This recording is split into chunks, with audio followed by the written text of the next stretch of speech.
Alô, bom dia, você está no canal Professor Belei nesta quinta-feira, dia 4 de março de 2021. E o maior site de língua árabe para o Ocidente, o Memri, trouxe uma matéria hoje confirmando tudo o que este humilde canal vem dizendo nos últimos dias, ou, sem falsa modéstia, nos últimos anos. Uma matéria intitulada Preocupação na Arábia Saudita e nos Estados do Golfo com a política do governo Biden, etc., em relação ao Irã, será cobrada pelos mesmos países. A matéria diz o seguinte: com a eleição do presidente Biden, os Estados do Golfo, especialmente a Arábia Saudita, Emirados Árabes Unidos e Bahrein, estão preocupados que este governo reviva a política leniente do governo Obama em relação ao Irã e seus representantes na região, e reestabeleça o acordo nuclear de 2015, no qual o antecessor de Biden, Donald Trump, retirou-se. Da perspectiva dos Estados do Golfo, o principal problema com este acordo é que ele ignora as questões dos mísseis balísticos do Irã e sua interferência nos países da região. Eles temem, esses países citados, Arábia Saudita, Bahrein, Emirados Árabes, temem que o governo Biden restabeleça o negócio, o acordo, sem expandi-lo para incluir questões preocupantes à Arábia Saudita, principalmente, apesar das declarações de Biden e do secretário de Estado Antony Blinken de que essas questões serão bem tratadas. Além disso, nas últimas semanas, os países do Golfo exigiram ser incluídos nas negociações nucleares com o Irã, caso essas negociações sejam renovadas, o que tudo indica que serão. Segundo relatos, o Catar está mediando entre os Estados Unidos e o Irã. É bom lembrar que o Catar tem muito dinheiro e tem socorrido países como o Irã, por exemplo, além da Turquia. Talvez com o consentimento silencioso da Arábia Saudita, que recentemente acabou com o boicote ao Catar. Para não se indispor mais uma vez com o Catar, é possível que a Arábia Saudita tenha que engolir em seco as suas próprias preocupações, já que é muito bom nesse momento ter boas relações com mais países do Golfo, segundo o entendimento do Memri. Vozes da mídia do Golfo, no entanto, estão pedindo aos Estados Unidos que não suspendam as sanções impostas pelo governo Trump ao Irã, a menos que este mude a sua política na região. Outra preocupação externada pelo Memri, ou melhor, externada pelos países do Golfo e narradas aqui pelo Memri, diz respeito às nomeações de Biden para setores nevrálgicos da política externa, que muito podem prejudicar esses mesmos países e também Israel, porque seria uma volta à política, à velha política de Barack Obama em todas as suas emoções, por assim dizer.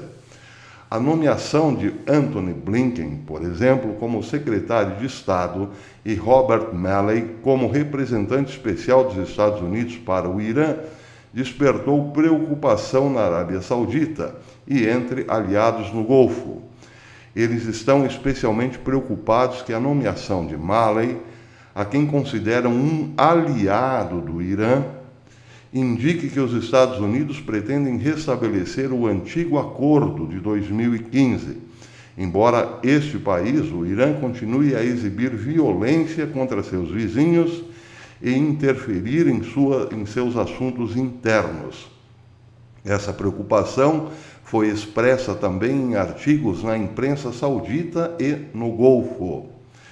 Najat al-Saed, colunista do jornal Al-Ittihad dos Emirados Árabes Unidos, escreveu: a nomeação de alguém como Malley, um simpatizante do regime iraniano, cria a impressão de que as negociações nucleares produzirão péssimos resultados e que os Estados Unidos farão concessões e poderão até reintegrar os inúteis artigos do Acordo de 2015.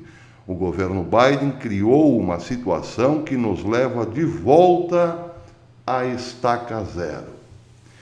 Bem, esse relato foi publicado ontem, na madrugada de ontem, para nós. Existe aqui uma diferença de 6 horas, podemos dizer, foi publicado hoje, mas coincide com uma fala de um ex-chefe do Mossad que saiu, se aposentou no mês passado.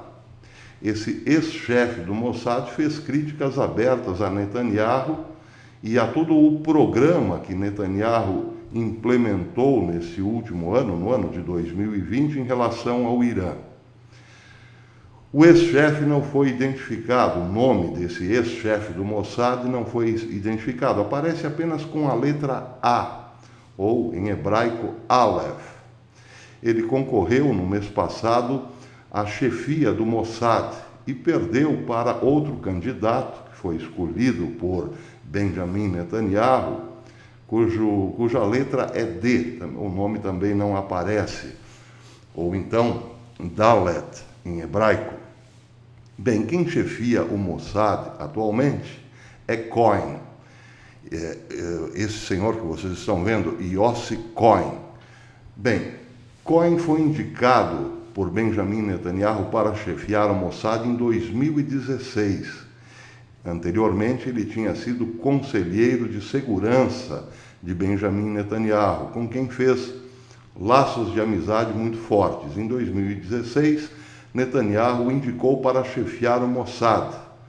A sua liderança no Mossad deveria terminar agora, em janeiro de 2021, mas Benjamin Netanyahu preferiu estender a permanência de Cohen no Mossad, à frente do Mossad, até junho.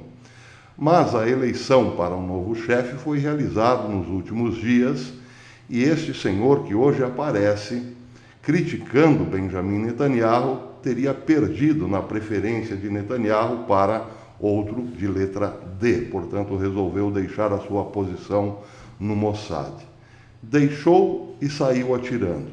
Em junho assumirá o senhor D, ou então Dalet. Portanto, Cohen se afastará e possivelmente será um dos braços direitos da nova administração de Benjamin Netanyahu, caso Benjamin Netanyahu ganhe mais uma vez. Dizem as más línguas que Netanyahu está preparando o senhor Cohen para ser o seu sucessor depois que vencer o último mandato de Netanyahu. Seja como for, qual a crítica do senhor A em relação a Netanyahu? Bem, ele lembra que em 2018 o Mossad realizou a maior operação, aquilo que ele chama de a operação das operações, ou a operação do século. Liderados pelo senhor Cohen, o Mossad descobriu que nas imediações de Teherã, o regime iraniano mantinha documentos sobre o seu projeto nuclear num pequeno edifício, um edifício discreto, distante de Teherã. Então, o Mossad resolveu realizar uma operação muito arriscada. Colocou os seus agentes neste prédio e, numa operação muito rápida, os mesmos agentes recolheram todo o material lá armazenado, informações sobre o programa nuclear iraniano. Embarcaram num voo secreto e voltaram no mesmo dia ou na mesma noite para Israel. Bem, o material recolhido surpreendeu o mundo. Benjamin Netanyahu apresentou, inclusive, na ONU. A partir da divulgação desse material, de que o Irã tinha um grande projeto de desenvolvimento de armas de destruição em massa, o presidente Donald Trump sentiu-se motivado a desfazer o acordo nuclear de 2015. Até aí tudo certo, segundo o senhor A. Acontece que era preciso mais, era preciso que os Estados Unidos se retirassem do acordo, mantivessem as sanções econômicas contra o Irã, mas que Israel tomasse a frente numa ofensiva que priorizasse destruir o arsenal atômico do Irã, ou pelo menos as centrífugas do Irã e assim por diante. O senhor A diz que Israel pisou na bola nesse quesito. Abriu muitas frentes contra o Irã e não se concentrou na principal, ou seja, o enriquecimento de urânio daquele país. Hoje, por conta disso, a situação ficou muito difícil. Ele diz que Netanyahu perdeu muito tempo investigando, por exemplo, o contrabando de armas do Irã para o Hezbollah.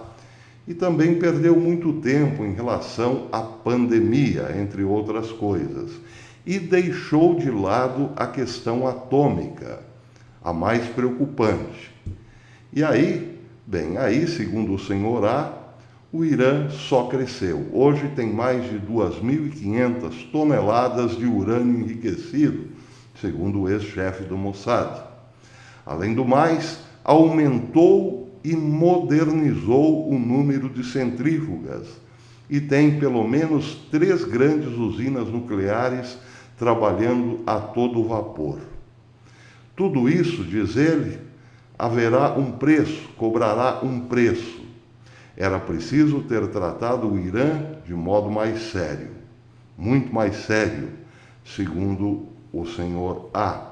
E Benjamin Netanyahu não o fez, perdeu-se no meio do caminho. Qual a solução?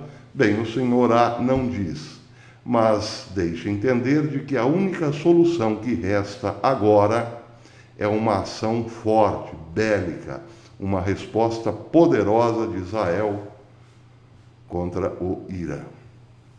Por falar em Irã, e para terminar esse relatório matinal, o presidente do Irã voltou a falar grosso. O senhor Hassan Rouhani disse ontem que os Estados Unidos e o mundo terão que se ajoelhar diante da grande nação do Irã e serão forçados a desistir de suas sanções opressivas. O presidente Rouhani fez seus comentários durante um discurso público transmitido pela IRIN TV, TV do Irã. Isso em 1º de março de 2021. Foi divulgado ontem, mas a entrevista a fala é de 1º de março.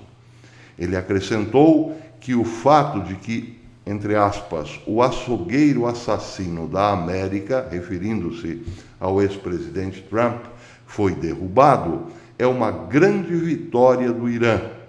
E continuou observando que o novo governo Biden reconheceu que a política de pressão máxima foi um erro e fracassou. O presidente Rouhani disse que o fato daqueles que impuseram as sanções, Donald Trump, o governo Trump, terem admitido o fracasso dessa política, é o maior sucesso do Irã na história. Bem, a retórica forte, como sempre, não nos deixa nenhuma dúvida. O Irã participou ativamente da derrota de Donald Trump e agora locupleta-se de ter um amigo na Casa Branca. Somando-se a isso, as indicações de Biden para esta área sensível, um amigo do Irã para tratar do retorno do Irã às negociações de 2015, como disse anteriormente. E também a insatisfação de parte do Mossad, porque o senhor A certamente representa também uma parte do Mossad, em relação à política que está sendo implementada agora. O que está acontecendo agora é muito simples. Biden está cozinhando um galo velho e duro em banho-maria. É muito difícil cozinhar um galo e extrair dele uma carne macia. É preciso muita paciência e muito tempo. E é exatamente isso que a política de Obama-Biden está empregando no momento. Cozinhando o galo, porque quanto mais passar o tempo, melhor para o Irã. Resta saber se Israel cairá ou continuará persistindo nesse erro, se cairá nessa armadilha e permanecerá nela pacientemente até depois.